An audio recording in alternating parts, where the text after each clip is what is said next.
The world watched in shock as news broke of a helicopter crash that claimed the life of Iran's President Ibrahim Raisy, along with Foreign Minister Hossein Amir Abdullah and the governor of Iran's East Azerbaijan province, along with other officials and bodyguards. It was a tragedy that sent shockwaves across the globe, raising questions about the circumstances surrounding the incident. Today, we delve deep into the recent catastrophic event. We'll examine the details surrounding the crash, the response from the international community, and the lingering questions that continue to cloud this tragic incident. The Iranian president has been confirmed to have died in the helicopter crash in the forests of Dismar on the 19th of May, 2024. The sudden and dramatic crash of a helicopter carrying Iran's president and foreign minister on Sunday reverberated throughout the region, sending shockwaves far and wide. Reports have started to come out from CNN and other sources from Iran, even from the heavy censoring, that no one has been found alive at the crash site. According to the state-run IRNA news agency, the helicopter held two important men of power: President Ibrahim Raisy, Foreign Minister Hossein Amir Abdullah, the governor of Iran's East Azerbaijan province, along with other officials and bodyguards. Earlier that day, Raisy had been returning from a visit to Iran's border with Azerbaijan, where he had joined Azerbaijan's President Ilham Aliyev to inaugurate a new dam. The helicopter carrying Iran's president and foreign minister apparently crashed or made an emergency landing in the dense Dismar forest. This area lies between the cities of Vazakhan and Yolfa in Iran's East Azerbaijan province, near the border with Azerbaijan. Initially, Interior Minister Ahmad Vahidi attributed the crash to severe weather conditions, stating that the helicopter was forced to make a hard landing due to the bad weather and fog. The search and rescue operations have been significantly hampered by the mountainous, forested terrain and heavy fog in the area. Pir Hossein Kulavand, president of the Iranian Red Crescent Society, reported that 40 search teams are on the ground, navigating challenging weather conditions. The adverse weather has also precluded the use of aerial searches, including drones, making the search efforts even more arduous. The repercussions for Iran could be profound. Raisi is widely regarded as a protege of Iran's supreme leader, Ayatollah Ali Khamenei, and a potential successor within the country's Shiite theocracy. According to the Iranian constitution, in the event of Raisi's death, the country's first vice president Mohammad Mokhber would assume the presidency. Despite the gravity of the situation, Khamenei has publicly assured the nation that the operations of the country would continue uninterrupted. The international community has reacted with notable concern following the apparent crash of the helicopter carrying Iran's president Ibrahim Raisy. Countries including Russia, Iraq, and Qatar have issued formal statements expressing their concern over Raisi's fate and have offered to assist in the search operations. From the halls of the United Nations to the capitals of Europe and Asia, expressions of sympathy and support poured in for the Iranian people. Upon hearing of the incident, Azerbaijani President Ilham Aliyev expressed his deep concern and affirmed that Azerbaijan was ready to provide any necessary support. This statement is particularly significant given the historically chilly relations between Azerbaijan and Iran, largely due to Azerbaijan's diplomatic ties with Israel, Iran's regional archenemy. The Iranian president, a complex and often polarizing figure, had been a key player in the delicate geopolitical dance between Iran and the West, particularly in the ongoing negotiations surrounding Iran's nuclear program. The United States, while offering condolences, also struck a cautious tone. The relationship between Washington and Tehran, long strained by historical grievances and ideological differences, remained fraught with tension. The Biden administration, while expressing hope for a peaceful transition of power in Iran. Other regional players, including Saudi Arabia and the United Arab Emirates, expressed their condolences while closely monitoring the unfolding situation in Tehran. In contrast, Israel has not made an immediate official statement. The silence comes in the wake of heightened tensions between the two countries. Just last month, following an Israeli strike on an Iranian consular building in Damascus that resulted in the death of 2 Iranian generals, Tehran responded with a barrage of missiles and drones aimed at Israel, which were largely intercepted. Although tensions have ostensibly subsided since then, the current situation remains sensitive. With the helicopter crash of the Iranian president, all eyes are on Israel right now, as this high-profile death comes merely a month after both countries had attacked each other in a significant escalation.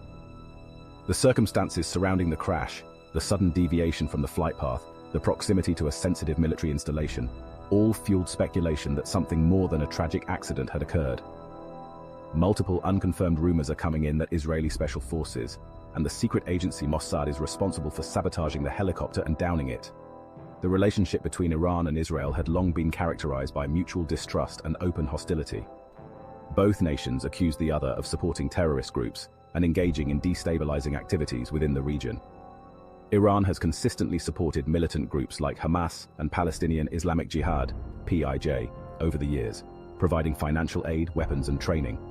This support has significantly strengthened these groups, enabling them to carry out attacks against Israel. Despite this, there is no direct evidence linking Iran to the October 7th assault that sparked the recent Gaza conflict. Despite this, there is no direct evidence linking Iran to the October 7th assault that sparked the recent Gaza conflict. Since the war began, Iran's leaders have publicly expressed their solidarity with the Palestinian cause, a stance they have maintained for decades. However, their regional allies have taken more aggressive actions. In Lebanon, Hezbollah, Iran's most advanced proxy, has engaged in a low-intensity conflict with Israel. This has involved near-daily exchanges of fire across the Israel-Lebanon border, causing tens of thousands of people on both sides to flee. Despite the ongoing skirmishes, the conflict has not escalated into a full-scale war, which would be catastrophic for both nations. In Syria and Iraq, Iranian-backed militias launched numerous attacks on US bases during the early stages of the conflict. These attacks ceased after the US retaliated for a drone strike that killed 3 American soldiers in January. Meanwhile, Yemen's Houthi rebels, another ally of Iran, have repeatedly targeted international shipping, framing their actions as a blockade of Israel. The international community, caught in the crossfire of accusations and denials, urged restraint and called for a thorough and impartial investigation. The truth, they argued, needed to be established based on evidence, not speculation. With the helicopter crash of the Iranian president, all eyes are on Israel right now, as this high-profile death comes merely a month after both countries had attacked each other in a significant escalation. The long and often shadowy conflict between Israel and Iran, playing out on battlefields both real and virtual, had claimed the lives of numerous individuals on both sides. One of the most high-profile examples of this shadow war was the assassination of Mohsen Fakhrizadeh, a prominent Iranian nuclear scientist, in November 2020. Fakhrizadeh, widely regarded as the father of Iran's nuclear program, was killed near Tehran in a sophisticated ambush that bore all the hallmarks of a meticulously planned intelligence operation. This tragic event shocked the entire Iranian people and created a stir in the political situation in the Middle East. It served as a stark reminder of Israel's willingness to take unilateral action to prevent Iran from acquiring nuclear weapons, even if it meant resorting to extrajudicial killings on foreign soil. Beyond Fakhrizadeh, these actions have included high-profile killings of key figures such as Masoud Ali Mohammadi in 2010 and Majid Shahriari in 2010. Also, many scientists and military individuals linked to Iran's nuclear and missile programs have met with untimely and often mysterious deaths. These assassinations were carried out using methods like remote-controlled bombs and targeted shootings. Israel has also been linked to significant cyber operations, including the Stuxnet virus in 2010, which disrupted Iran's nuclear facilities, and subsequent malware attacks aimed at gathering intelligence and causing infrastructure damage. These incidents, often shrouded in secrecy and ambiguity, fueled speculation about Israel's role in targeting individuals deemed to be a threat to its national security. The accusations and denials surrounding these incidents followed a predictable pattern. Iran would accuse Israel of state-sponsored terrorism, vowing revenge for the deaths of its citizens. Israel, in turn, would maintain a policy of strategic ambiguity, neither confirming nor denying its involvement, but making it clear that it would take all necessary measures to defend itself. This shadow war, fought in the shadows and shrouded in secrecy, has had a profound impact on the relationship between Israel and Iran, deepening mistrust and fueling a cycle of violence and retribution. The helicopter crash that claimed the life of Iran's President Ibrahim Raisy remains an open wound, a tragedy shrouded in unanswered questions and fueled by speculation. The investigation, a complex and politically charged endeavor, continues to search for answers amidst the wreckage, seeking to separate fact from fiction in a story with profound implications for the region and the world.